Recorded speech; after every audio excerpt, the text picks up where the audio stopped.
azúcar, carotas, ha aumentado y por otro lado la situación de desempleo es peor que nunca. Hay muchas fábricas que se han cerrado y la economía casi no existe. Y por otro lado, la situación de violencia es terrible. El secuestro y asesinato del periodista Jacques Rocher llevó a centenas de personas a las calles para protestar contra la violencia en el país, hecho que se suma a las protestas de organizaciones de derechos humanos contra el asesinato de 23 ciudadanos haitianos, también en ese mes en un barrio popular que apoya al expresidente Aristide, supuestamente a manos de tropas de la ONU. Analistas afirman que la violencia en Haití no debe ser solucionada a corto plazo, ya que es de naturaleza estructural. En las calles de Caracas encontramos a un inmigrante de Haití, el país más pobre del hemisferio occidental. Renan Eli es ciudadano de la primera república negra del mundo, Haití. Dejó Puerto Príncipe hace 6 años para vivir en Caracas, Venezuela, debido a las altas tasas de desempleo en su país. En Haití más complicado que en toda parte. Nadie no puede vivir tranquilo, no puede vivir bien allá, no, nadie no puede vivir. Renan es uno de los millares de haitianos que huyeron de la miseria en Haití, donde falta agua potable, alimentos y la mayoría de la población es analfabeta. Es la nación más pobre de América Latina y del hemisferio occidental, invadida en la tercera ocasión por un ejército extranjero. El restablecimiento del poder supuso un compromiso de Aristide con los organismos multilaterales y con los Estados Unidos. Pero Aristide no cumplió mucho ese compromiso. Y Aristide, a pesar de que cumplió algunas de esas cosas, no se desgastó lo suficiente y conservó mucho apoyo popular. Y siempre ha seguido jugando con políticas que benefician a los sectores populares. Y esto alimentó la desconfianza y el disgusto de los sectores dominantes allí de los Estados Unidos. La Comunidad del Caribe, la Unión Africana y Venezuela no reconocen el gobierno de facto. En noviembre serán realizadas elecciones para presidente, pese a la violación de la Constitución. Parte de la población exige el regreso de Aristide.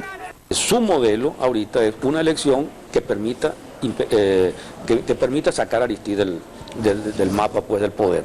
Eso significa crear un clima de terror, y en ese clima de terror, con un ejército en la calle, con las tropas de las Naciones Unidas en la calle, etcétera, etcétera, con opositores encarcelados, podría darse entonces el caso de que se montara un fraude y ganara cualquiera de los personajes que ellos apoyan, y sobre esa base decir que se resolvió el problema de Haití, se legitimó la situación y ese gobierno va a contar con el apoyo de ellos. El Centro de Estudios por los Derechos Humanos en Miami denuncia a la policía haitiana, los marines y a las fuerzas paramilitares por la ola de represiones. Más de 7.000 efectivos de las Naciones Unidas fueron enviados a Haití como fuerza de paz para normalizar el país después del golpe. Sin embargo, los cascos azules, más que apaciguar los ánimos, están también involucrados en hechos de violencia, según informes del Centro de Justicia Global. Eso que llaman MINUSTAH, que es decir, el organismo ese de militar de los Estados Unidos para lograr la estabilidad en Haití, está presidido por un general brasileño y está integrado por tropas chilenas, por tropas argentinas, por tropas uruguayas y por tropas brasileñas. De tal manera, quienes están haciendo el trabajo sucio de matar a los obreros, a los campesinos, a los pobres en los barrios de Haití, son justamente latinoamericanos y particularmente los gobiernos latinoamericanos que uno considera más progresistas. El caos político-social que vive el país no es fruto del azar. Haití declaró su independencia en 1804, pero tuvo que pagar una indemnización a Francia para obtener su reconocimiento como un país libre, lo que provocó su endeudamiento ya a finales del siglo XIX. Bajo posterior dominio de Estados Unidos, Haití adoptó las políticas económicas neoliberales impuestas por ese país. Haití se ha convertido en uno de los sitios claves de tráfico de drogas, donde está involucrada, por supuesto, la CIA, como siempre, que ha sido uno de los grandes traficantes de droga de este planeta. El tráfico de droga es fundamental en Haití, y después Haití es la sede de numerosas transnacionales que utilizan la mano de obra haitiana como mano de obra esclava, que pagan unos salarios miserables, unos salarios de hambre, y que justamente a través de eso mantienen unos altos niveles de ganancia. Entonces les interesa que Haití exista una situación de privatizaciones, de neoliberalismo, de esclavitud, de hambre, de miseria. Haití no es apenas un paraíso de la mano de obra barata. El país tiene una importancia estratégica en caso de un plan de invasión a Cuba. Para eso, es necesario controlar también el otro lado de la isla. Militares norte-americanos cuentan con total inmunidad en la vecina República Dominicana, donde no sería extraño la creación de una base militar estadounidense en la frontera. Un rumor que circuló en la prensa dominicana ese mes, negado por las autoridades de ese país. Huyéndole a los horrores de la guerra, más de 3 millones de colombianos deambulan por su propio país. Telesur llegó hasta El Recuerdo, un barrio de desplazados en los extramuros de Bogotá. La ciudad de Bogotá es la mayor receptora de personas en situación de desplazamiento de todo el país. En los últimos 5 años, la capital de Colombia acogió a 235.000 voluntades. La vivienda se convierte para estas familias en una necesidad que supera el hambre y encuentra en la falda de los cerros del sector de Ciudad Bolívar el espacio para levantar su casa. Suficientes son los problemas de un solo día como para preocuparse por el futuro. Una casa primero se necesitan latones y el terreno, primero el terreno para poder construir la casa. Después ahí sí vienen los latones, la madera y lo demás que necesitamos. Y se hicieron los huecos para poder enterrar los palos. Y después de enterrar los palos pusimos el cartón. Cuando no hay puntillas, amarramos con alambre el cartón así, para que el viento no se lo lleve. Nosotros por el momento tenemos una enlatón porque no hay plata para el material. Aquí en donde Bogotá termina, comienza el sueño para 120 de las 40.000 familias campesinas desplazadas, llegadas de muchas regiones del país. Ellos y ellas, contra viento y pobreza, buscan campo en la ciudad. Agarradas de la montaña, levantan desde lo perdido el barrio Recuerdo Sur. Se quedó ese recuerdo de por allá, sí señor, y allá nosotros cogíamos esos pescados, ya había para comer con la yuca, el plátano, sí señor. Entonces, ahorita eso nosotros, pues, nos hizo falta. Hay negros, hay blancos, hay indígenas, hay desplazados y no desplazados, pero pobres, necesitados. Este barrio no tiene agua, no tiene luz, no tiene alcantarillado. Vivimos como en nuestras casas, sin material, sin nada, pobremente. La loma es la única parte que consigue tierra más barata, aunque sean rodadeos o sean de alto riesgo, a veces no se piensa ni siquiera si el terreno es de alto riesgo. El hecho es la gente es buscar cómo sobreguardarse del frío y está protegido en la noche.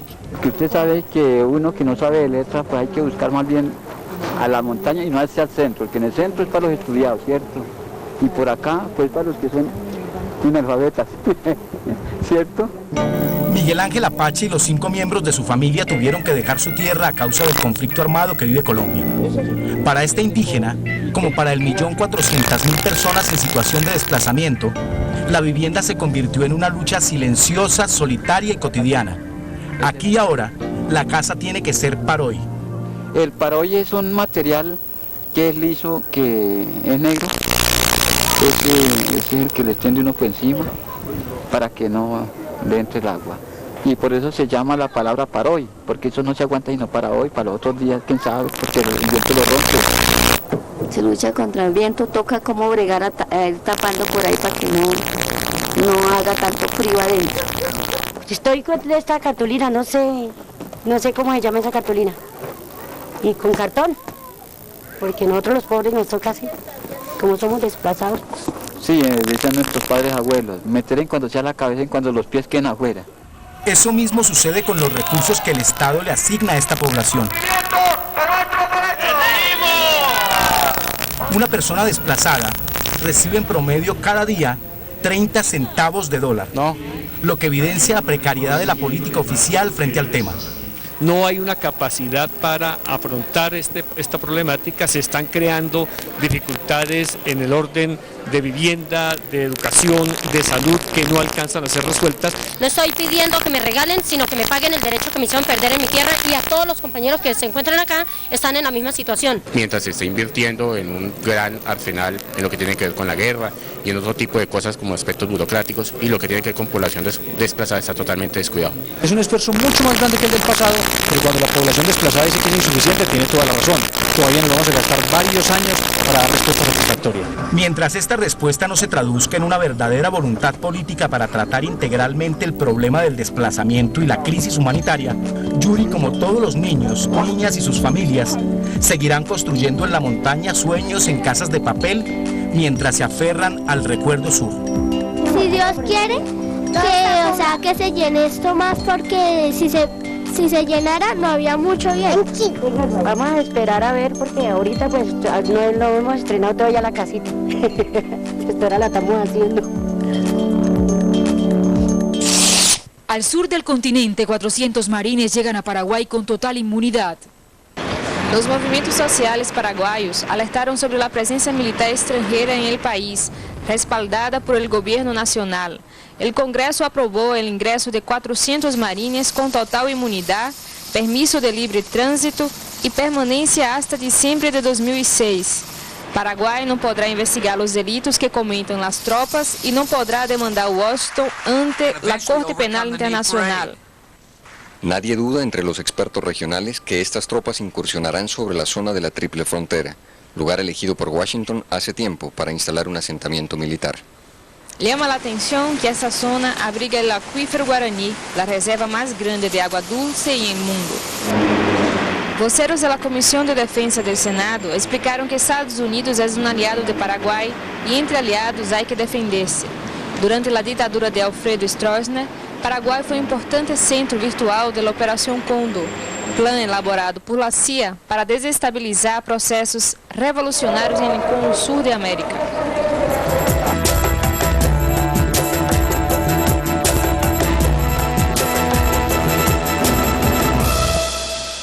El presidente de Colombia, Álvaro Uribe, firmó la refutada Ley de Justicia y Paz, que establece el marco legal para la desmovilización de los paramilitares. El proyecto estaba aprobado por el Congreso colombiano desde el 21 de junio. La legislación otorga a los desmovilizados beneficios jurídicos que permiten a los jefes paramilitares la formalización de un partido político. La iniciativa ha sido criticada por senadores demócratas estadounidenses y por representantes de organizaciones de derechos humanos, quienes la catalogan como una forma de mantener la impunidad. Expertos en SIDA de todo el mundo se reunirán en Brasil para la tercera conferencia de la Sociedad Internacional del SIDA en patologías del VIH y tratamientos. El objetivo del encuentro es analizar y orientar las nuevas investigaciones en torno a este flagelo que cada día afecta a más personas en el planeta. La presidenta de la Sociedad Internacional del SIDA, Helen Gale, expresó que Brasil fue elegido como país sede en reconocimiento a los esfuerzos emprendidos para frenar la expansión del virus y por sus programas de medicamentos gratuitos a los infectados con el VIH.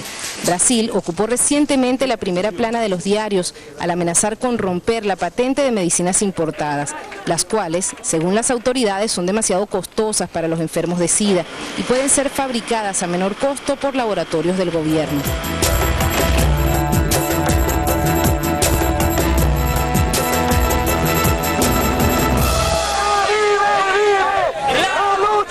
Campesinos venezolanos demandan la creación de fiscalía que investigue la muerte de cientos de ellos.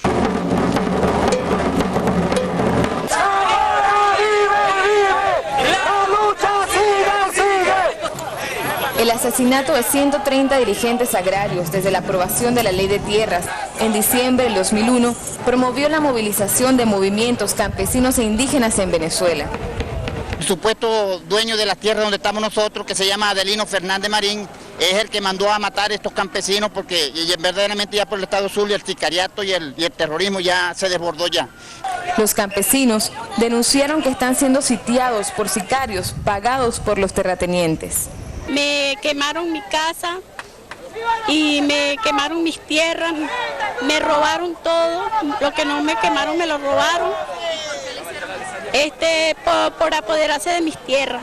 La Coordinadora Agraria Nacional, Ezequiel Zamora, la Central de Sindicatos Agropecuarios y Campesinos del Estado Zulia, la Federación de Sindicatos Campesinos del Municipio Autónomo Mara, Círculos Bolivarianos, el colectivo Alexis Vive del 23 de enero y organizaciones de todo el país marcharon hasta la Fiscalía General de la República en Caracas para exigir al gobierno que cree una sede especial de la Fiscalía en los estados fronterizos, encargada de investigar las múltiples muertes de los últimos 7 meses. que haya esa oficina ya también en el Zulia y que de una vez investiguen quiénes mataron a quiénes. En el Alto Apure, el general trata a los campesinos de guerrilleros, cuando los campesinos somos los que hacemos vida y patria en esa zona. Le exigimos al presidente Chávez que ya los campesinos estamos arrechos, estamos molestos que usted, ese general Osvaldo Bracho, faltando respeto en el Alto Apure. Y exigimos que se nos dé la carta agraria a nosotros los campesinos. A los campesinos exigimos una oficina del ORT y una oficina de Fondafa para el crédito oportuno del campesino que está abandonado y que hace patria y vida allá en la frontera.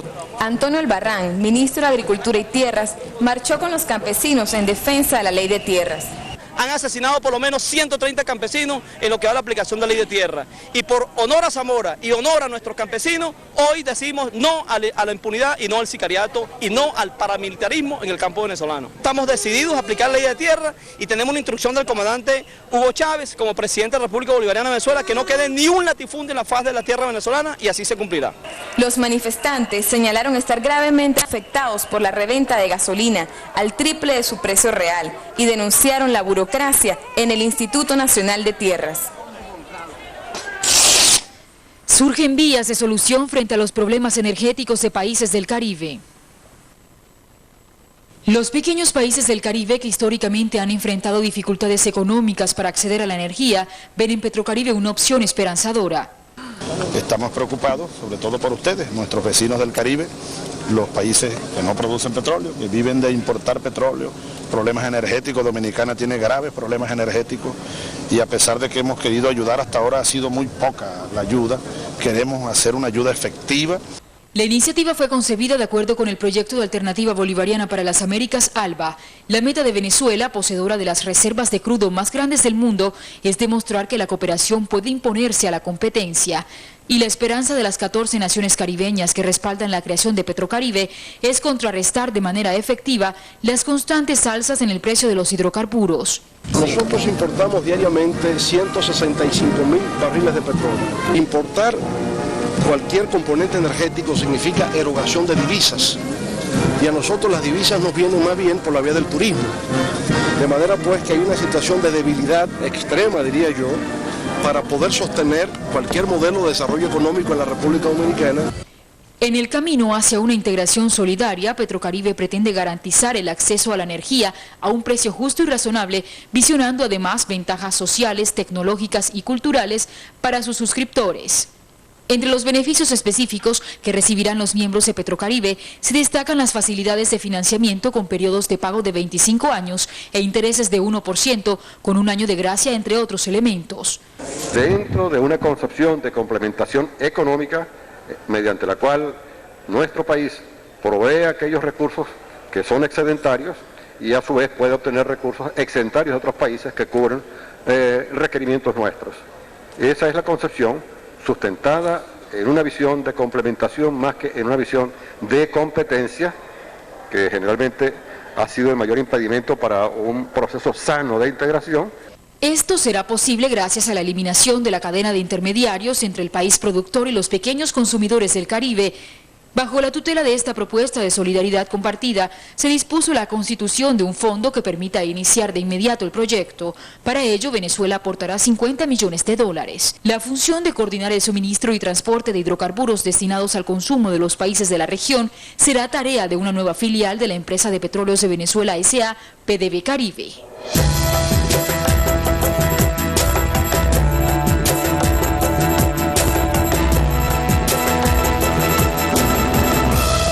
Las autoridades egipcias investigan la autenticidad del comunicado publicado en una página de internet en el que una organización denominada Brigadas de Abdallah Hassan, con supuestos nexos con Al-Qaeda, se adjudica la autoría de los atentados en el balneario de Sharm el-Sheikh en el Mar Rojo, que dejaron 90 muertos y al menos 200 heridos. El comunicado dice textualmente: esta operación es una respuesta a las fuerzas del mal que derraman la sangre de los musulmanes en Irak, Afganistán, Palestina y Chechenia.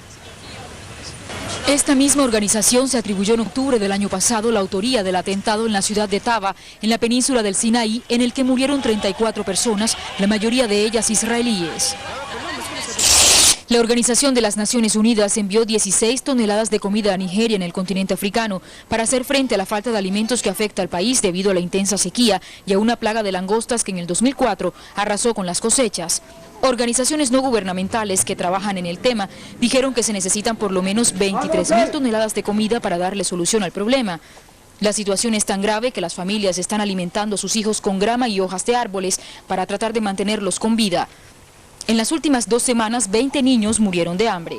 Hace unas semanas, el grupo de los 8 países más industrializados del mundo aprobó destinar una partida de $50 millones para contrarrestar este flagelo en el continente africano. La policía británica reconoció que se equivocó al asesinar a un hombre que confundió con un sospechoso de participar en la colocación de las 4 bombas que explotaron el pasado jueves en Londres. La víctima está siendo sometida a un proceso de identificación formal, pero se cree que se trataba de un brasileño procedente de Minas Gerais. El pánico ocasionado por los atentados el pasado jueves hizo que los conductores de la red del metro amenazaran con paralizar labores si no se garantiza la seguridad del sistema. Entre tanto, la policía británica continúa con los interrogatorios a los 2 sospechosos capturados en las últimas horas. Las 27 personas que resultaron heridas por el terremoto de 5.7 según la escala de Richter que sacudió en las últimas horas a Tokio se recuperan en hospitales de esta ciudad japonesa. La Agencia Meteorológica de Japón reportó que el temblor pudo ser causado por un movimiento de la falla que existe entre la placa de Filipinas y la del Pacífico que convergen en este país. En esta nación asiática se produce el 20% de los sismos globales de al menos 6 grados.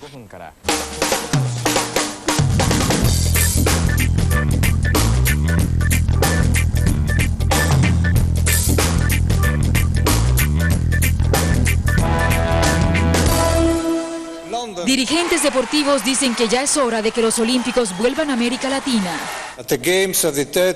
Los Juegos de la 30ª Olimpiada en 2012 se celebrarán en la ciudad de Londres.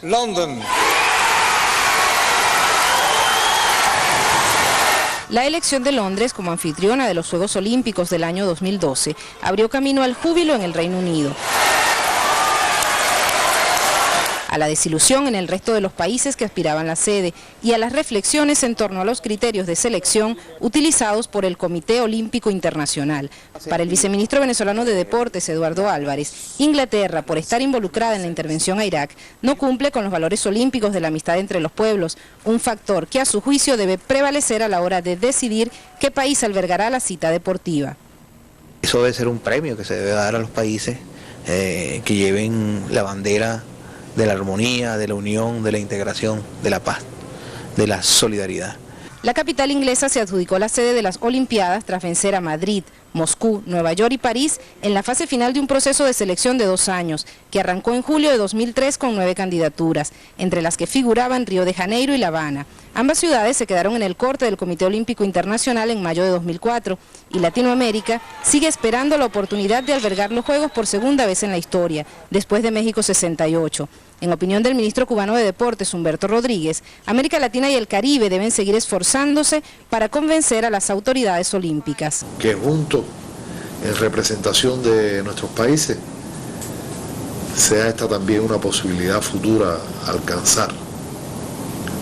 Razones existen ya no solo desde el punto de vista de la capacidad organizativa de eventos, sino también de los resultados integralmente del deporte.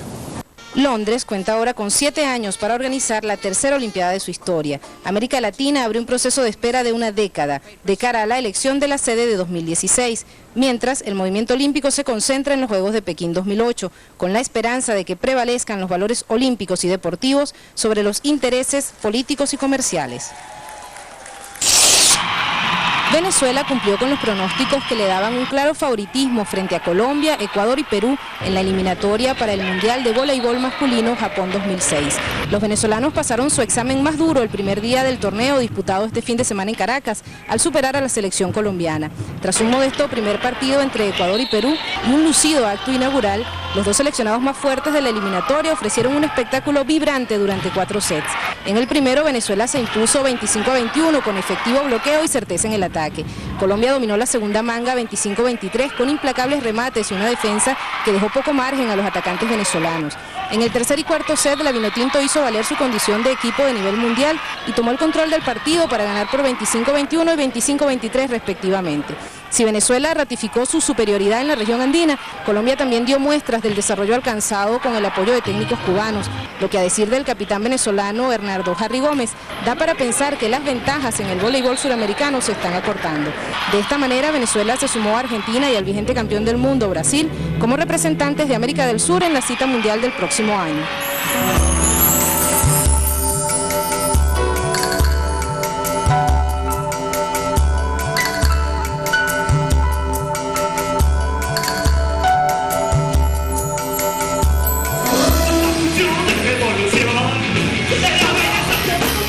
A punta de rock, financian cortometraje en Bogotá, Colombia. Ciudad de Bogotá. Un grupo de estudiantes de cine se aventura a realizar un cortometraje en medio de las dificultades que esto implica. Es una historia de un director de cine joven y una actriz también joven que tiene una relación. Y pues durante el proceso de hacer películas su relación se ve afectada. Telesur se reunió con los músicos que participaron en el concierto que tuvo como fin recaudar el dinero para terminar esta producción. Somos 1280 almas de Bogotá, Colombia. Yo soy Leonardo. Hernando. Fernando. Tupac.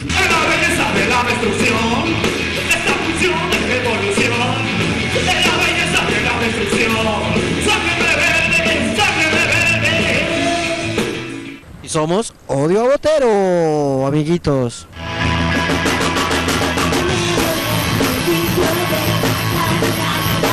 La colaboración entre las distintas ramas del arte es fundamental y pues me parece muy importante pues porque todos tenemos públicos distintos a los que podemos llegar.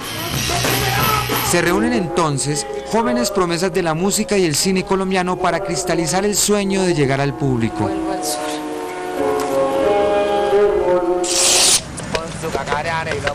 Conozca a este latinoamericano que sin ser una estrella vive de la música.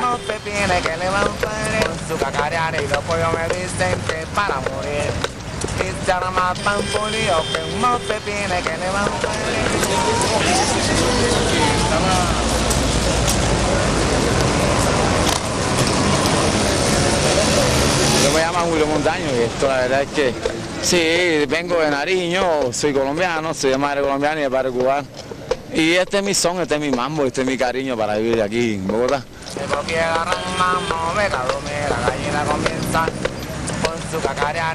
Me fascina cantar y tocar y bailar.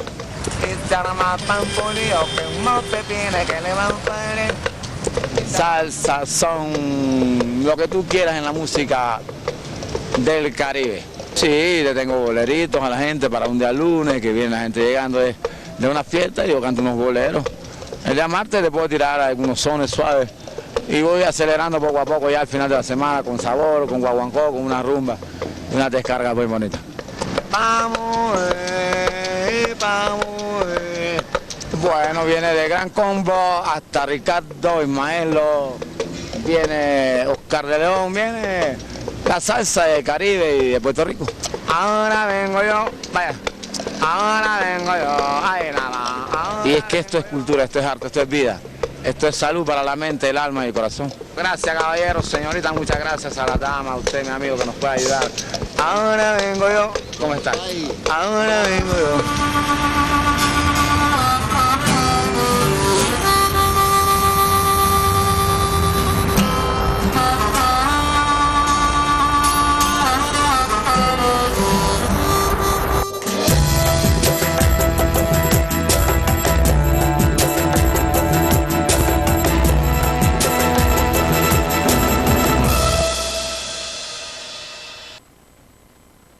Venezolana